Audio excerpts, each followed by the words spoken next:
Le Titan, un bateau de 80 mètres. Il bat pavillon des Bermudes, mais il appartient à un oligarque russe, Alexander Abromov, le roi de l'acier. Comme lui, pour éviter les saisies liées aux sanctions contre la guerre en Ukraine, une dizaine de proches du Kremlin sont venus mettre ici leur bateau à l'abri. Journaliste local, Yasser Hunter traque les yachts parmi les plus luxueux au monde. En mode paparazzi, pour les mitrailler, il n'a plus besoin de s'éloigner de son petit coin de Méditerranée.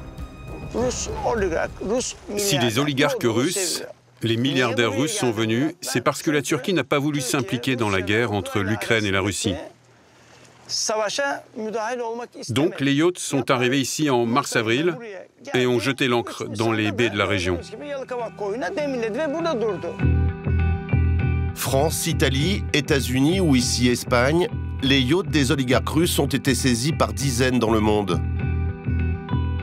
À Palma de Majorque, à l'initiative des autorités américaines et épaulée par le FBI, la Guardia Civile espagnole saisit le Tango, un super yacht de 78 mètres qui appartient à un proche de Vladimir Poutine.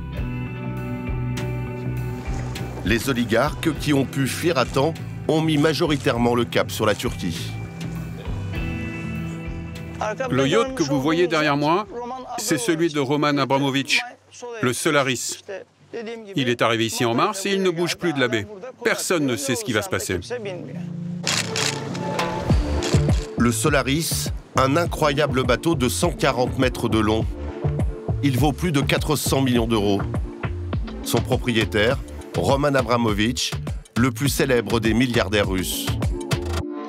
Son magnifique bateau est aussi une forteresse difficile à approcher. Le yacht est placé sous bonne garde. La coque est en acier blindé et ils ont la capacité de perturber les journalistes en brouillant les systèmes des caméras ou des téléphones portables avec des ultrasons. Ils peuvent viser tous ceux qui s'approchent à moins de 300-400 mètres du bateau. À bord du Solaris, il y a même une unité de force spéciale de 20-25 personnes qui ont reçu une formation militaire.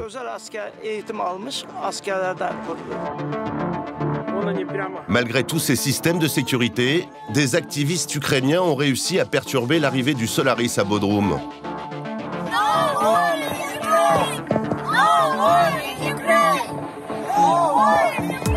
Une poignée de militants qui ne changent pas grand-chose à l'affaire.